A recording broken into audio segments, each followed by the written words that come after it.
The Battle at Ai, Chapter 8.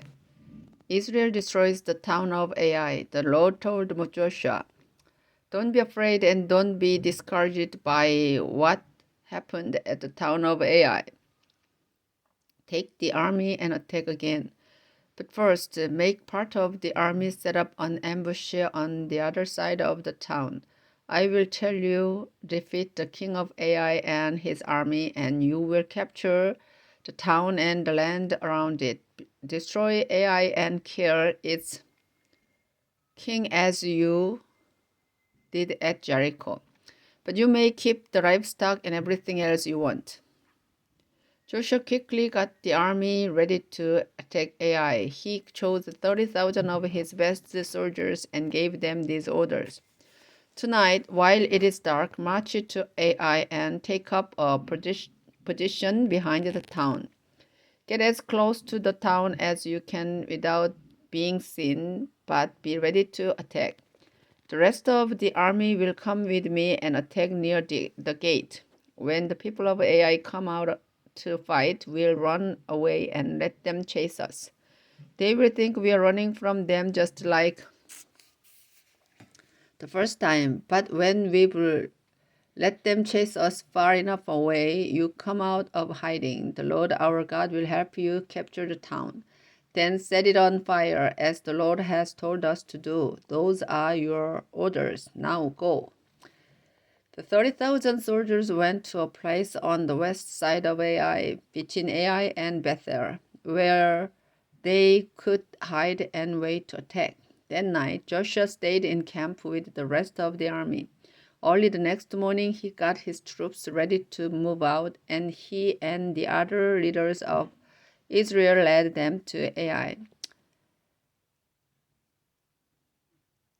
They set up camp in full view of the town across the valley to the north. So Joshua had already sent 5,000 soldiers to the west side of the town to hide and wait to attack. Now all his troops were in peace. Part of the army was in the camp to the north of Ai, and the others were hiding to the west, ready to make a surprise attack. That night, Joshua went into the valley. The king of Ai saw Joshua's army, so the king and his troops hurried out early the next morning to fight them. Joshua and his army pretended to be beaten, and they let the men of Ai chase them towards the desert. The king and his army were facing the Jordan Valley as Joshua had planned. The king did not realize that some Israelite soldiers were hiding behind the town, so he called out every man in Ai to go after Joshua's troops. They all rushed out to chase the Israelite army, and they left the town gates wide open. Not one man was left in Ai or in Bethel. Joshua let the men of Ai chase him and his army further and further away from Ai. Finally, the Lord told Joshua, "Point to your sword at the town of Ai, because now I am going to help you defeat it." As soon as Joshua pointed his sword at the town, the soldiers who had been hiding got up and ran into the town. They captured it and set it on fire. Joshua and his troops saw smoke rising from the town. They knew that the other part of their army had captured it. So they turned and attacked. The men of Ai looked back and saw smoke rising from their town, but they could not escape because the soldiers they had been chasing had suddenly turned and started fighting.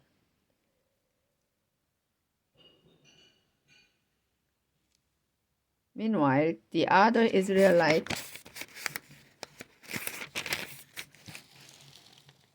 soldiers had come from the town and attacked the men of Ai from the rear.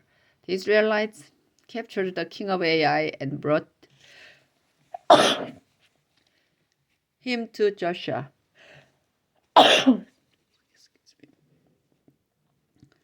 They also chased the rest of the men of Ai into the desert and killed them. The Israelite army went back to Ai and killed everyone there. Joshua kept his sword pointed at the town of Ai until every last one of Ai's 12,000 people was dead. But the Israelites took the animals and the other possessions of the people of Ai because this was what the Lord had told Joshua to do. Joshua made sure every building in Ai was burnt to the ground. He told his men to kill the king of Ai and hang his body on a tree. Then at sunset he told the Israelites to take down the body, throw it in the gateway of the town, and cover it with a big pile of rocks. Those rocks are still there, and the town itself has never been rebuilt. Joshua reads the blessings and curses. This is also told in Deuteronomy 27, 1-26. One day Joshua led the people of Israel to Mount Ebal, where he told some of his men, "Build an altar for offering sacrifices to the Lord, and use stones that have never been cut with iron tools, because that is what Moses taught in the book of the law." Joshua offered sacrifices to please the Lord and to ask his blessing. Then, with the Israelites still watching, he copied parts of the book of the law of Moses onto stones. Moses had said that everyone in Israel was to go to the valley between Mount Ebal and Mount Gerizim, where they were to be blessed. So everyone went there, including the foreigners, the leaders, officials, and judges. Half of the people stood on one side of the valley and half on the other side.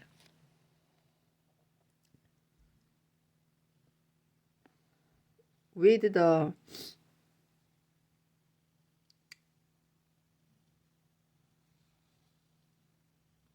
priest from the Levite tribe standing in the middle with the sacred chest. Then in a loud voice Joshua read the blessings and curses from the book of the law of Moses. The people of Gibeon tricked the leaders of Israel. Chapter 9. The kings west of the river Jordan heard about Joshua's victories, and so they got together and decided to attack Joshua and Israel. These kings were from the hill country and from the foothills to the west, as well as from the Mediterranean coast as far north as the Lebanon mountains. Some of them were Hittites, others were Amorites or Canaanites, and still others were Perizzites, Hivites, or Jebusites. The people of Gibeon had also heard what Joshua had done to Jericho and Ai. So they decided that some of their men should pretend to be messengers to Israel from a faraway country. The men put worn-out bags on their donkeys and found some old wineskins that had cracked and had been sewn back together. Their sandals were old and patched, and their clothes were worn out. They even took along some dry and crumbly bread. Then they went to the Israelite camp at Gilgal, where they said to Joshua and the men of Israel, "We have come from a country that is far from here. Please make a peace treaty with us." The Israelites replied, "But perhaps you really live near us. We can't make a peace treaty with you if you live nearby." The Gibeonites said, "If you make a peace treaty with us, we will be your servants." "Who are you?" Joshua asked. "Where do you come from?" They answered, "We are your servants, and we live far from here. We came because the Lord your God is so famous. We heard what the Lord did in Egypt, and what he did to those two Amorite kings on the other side of the Jordan, King Og of Bashan, who lived in Ashtaroth, and King Sihon of Heshbon. Our leaders and everyone who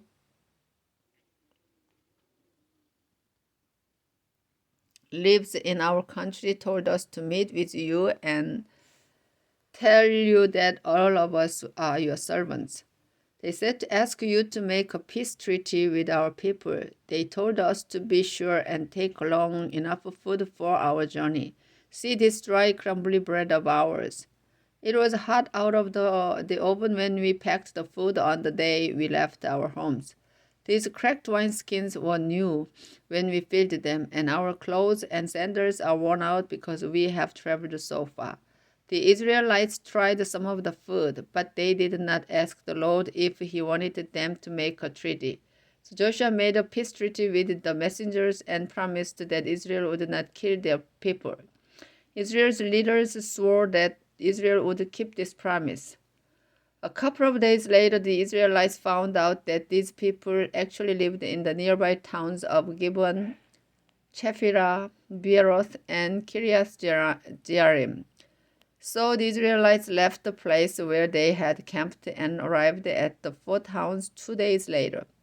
They did not attack the towns because the Israelite leaders had sworn in the name of the Lord that they would let these people live. The Israelites complained about their leaders' decision not to attack.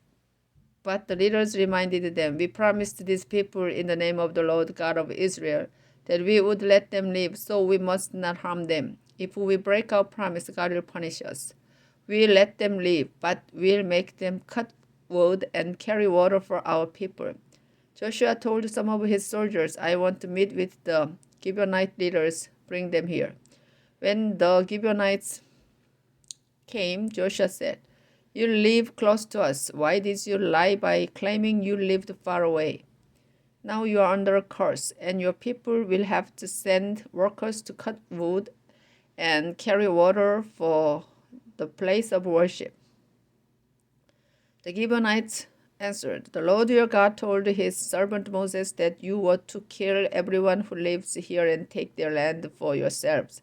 We were afraid that you would kill us, and so we tricked you into making a peace treaty, but we agreed to be your servants, and you are strong enough to do anything to us that you want. We just ask you to do what seems right."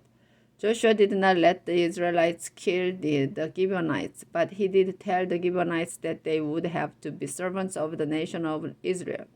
They would have to cut firewood and bring it for the priest to use for burning sacrifices on the Lord's altar. Wherever the Lord decided the altar would be, Gibeonites would also have to carry water for the priest, and that is still the work of the Gibeonites. Joshua commands the sun to stand still. Chapter 10. King Adonizedek of Jerusalem heard that Joshua had captured and destroyed the town of Ai, and then killed its king as he had done at Jericho.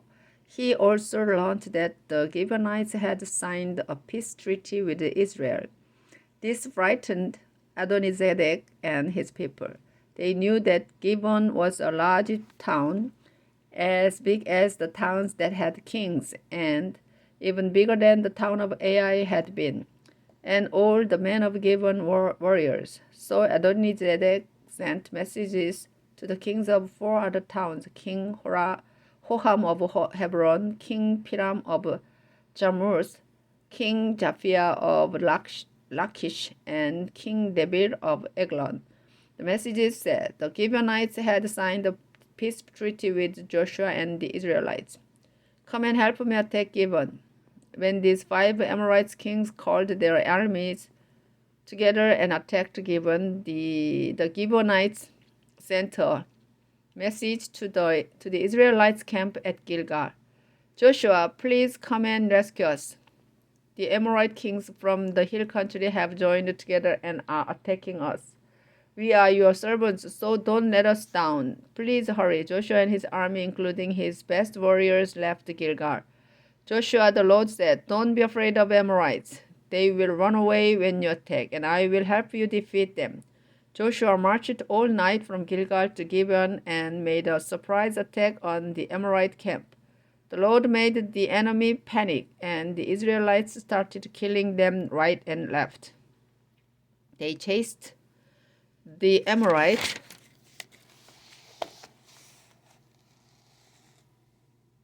troops up the road to Beth Horon and kept on killing them until they reached the towns of Azekah and Makkedah. And while these troops were going down through Beth Horon Pass, the Lord made huge hailstones fall on them all the way to Azekah. More of the enemy soldiers died from the hail than from the Israelite weapons. The Lord was helping the Israelites defeat the Amorites that day. So about midday, Joshua prayed to the Lord loud enough for the Israelites to hear. "Our Lord, make the sun stop in the sky over Gibeon, and the moon stand still over Ajalon Valley. So the sun and the moon stopped and stood still until Israel defeated its enemies. This poem can be found in the book of Jashar. The sun stood still and didn't go down for about a whole day. Never before and never since has the Lord done anything like that for someone who prayed. The Lord was really fighting for Israel. After the battle, Joshua and the Israelites went back to their camp at Gilgal. Israel takes over much of the land of Canaan. Joshua kills the 5 enemy kings, while the enemy soldiers were running from the Israelites. 5 enemy kings ran away and hid in a cave near Makkedah. Joshua's soldiers told him, "The 5 kings have been found in a cave near Makkedah." Joshua answered, "Roll some big stones over the mouth of the cave and leave a few soldiers to guard it. But you and everyone else must keep following the enemy troops because they will be safe if they reach their walled towns. Don't let them get away. The Lord our God is helping us get rid of them." So Joshua and the Israelites almost wiped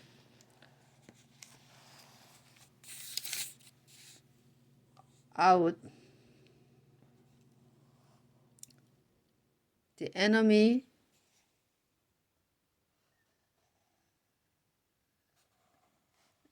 soldiers. Only a few safely reached their walled towns. The Israelite army returned to their camp at Makkedah, where Joshua was waiting for them. No one around there dared say anything bad about the Israelites. Joshua told his soldiers, "Now, move the rocks from the entrance to the cave and bring those 5 kings to me." The soldiers opened the entrance to the cave and brought out the kings of Jerusalem, Hebron, Jarmuth, Lachish, and Eglon. After Joshua had called the army together, he forced the 5 kings to lie down on the ground. Then he called his officers forward and told them, "You fought these kings along with me, so put your feet on their necks." The officers did, and Joshua continued, "Don't ever be afraid or discouraged. Be brave and strong. This is what the Lord will do to all your enemies." Joshua killed the 5 kings and told his men to hang each body on a tree. Then at sunset, he told some of his troops, "Take the bodies down and throw them into the cave where the kings were found. Cover the entrance to the cave with big rocks." Joshua's troops obeyed his orders, and those rocks are still there. Joshua continues the fighting. Later that day, Joshua captured Makkedah and killed its king and everyone else in the town, just as he had done at Jericho. Joshua and his army left Makkedah and attacked the town of Libnah. The Lord let them capture the town and its king, and they killed the king and everyone else, just as they had done at Jericho. Joshua then led his army to Lachish, and they set up camp around the town. They attacked, and the next day the Lord let them capture the town. They killed everyone as they had done at Libnah. King Horam of Gezer arrived to help Lachish, but Joshua and his troops attacked and destroyed him and his army. From Lachish, Joshua took his troops to Eglon, where they set up camp surrounding the town. They attacked, captured it that same day, then killed everyone as they had done at Lachish. Joshua and his army left Eglon and attacked Hebron. They captured the town and the nearby villages, then killed everyone, including the king. They destroyed Hebron in the same way they had destroyed Eglon. Joshua and the Israelite army turned and attacked Debir.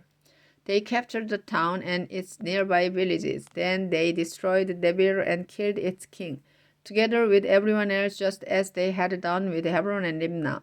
Joshua captured towns everywhere in the land, in the central hill country and the foothills to the west, in the southern desert and the region that slopes down towards the Dead Sea. Whenever he captured a town, he would kill the king and everyone else, as the Lord God of Israel had commanded. Joshua wiped out towns from Kadesh Barnea to Gaza, everywhere in the region of Goshen, and as far as Gibeon. The Lord fought on Israel's side, so Joshua and the Israelite army were able to capture these kings and take their land. They fought one battle after another. Then they went back to their camp at Gilgal after capturing all that land. Chapter 11, Joshua captures towns in the north. King Jabin of Hazor heard about Joshua's victories, so he sent messages to many nearby kings and asked them to join him in fighting Israel.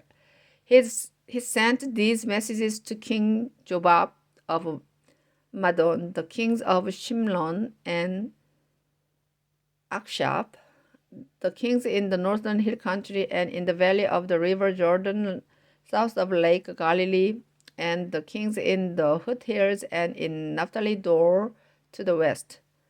He sent messages to the Canaanite kings in the east and the west, to the Amorite, Hittite, Perizzite, and Jebusite kings in the hill country, and to the Hivite kings in the region of Mizpah, near the foot of Mount Hermon. The kings and their armies went to Merompand, where they set up camp and got ready to fight Israel. It seemed as though there were more soldiers and horses and chariots than there are grains of sand on a beach. The Lord told Joshua, "Don't let them frighten you. I'll help you defeat them, and by this time tomorrow they will be dead. When you attack, the first thing you have to do is to cripple their horses. Then after the battle is over, burn their chariots." Joshua and his army made a surprise attack against the enemy camp at Merompand and crippled the enemy's horses. Joshua followed the Lord's instructions, and the Lord helped Israel defeat the enemy. The Israelite army even chased enemy soldiers as far as Misrephoth-maim to the northwest, the city of Sidon to the north, and Mizpeh Valley to the northeast. None of the enemy soldiers escaped alive. The Israelites came back after the battle and burnt the enemy's chariots. Up to this time, the king of Hazor had controlled the kingdoms that had joined together to attack Israel. So Joshua led his army back and captured Hazor. They killed its king and everyone else. Then they set the town on fire. Joshua captured all the towns where the enemy kings had ruled. These towns were built on small hills, and Joshua did not set fire to any of these towns except Hazor. The Israelites kept the animals and everything of value from these towns, but they killed everyone who lived in them, including their kings. That's what the Lord had told his servant Moses to do. That's what Moses had told Joshua to do, and that's exactly what Joshua did. Joshua and his army took control of the northern and southern hill country, the foothills to the west, the southern desert, the whole region of Goshen, and the Jordan Valley. They took control of the land from Mount Halak near the country of Edom in the south to Baal Gad in Lebanon Valley at the foot of Mount Hermon in the north. Joshua and his army were at war with the kings in this region for a long time. But finally they captured and put to death the last king. The Lord had told Moses that he wanted the towns in this region destroyed and their people killed without mercy. That's why the Lord made the people in the towns stubborn and determined to fight Israel. The only town that signed a peace treaty with Israel was the Hivite town of Gibeon. The Israelite army captured the rest of the towns in battle. During this same time, Joshua and his army killed the Anakim from the northern and southern hill country. They also destroyed the towns where the Anakim had lived, including Hebron, Debir, and Anab. There were not any Anakim left in the regions where the Israelites lived, although there were still some in Gaza, Gath, and Ashdod. That's how Joshua captured the land, just as the Lord had commanded Moses, and Joshua divided it up among the tribes. Finally, there was peace in the land.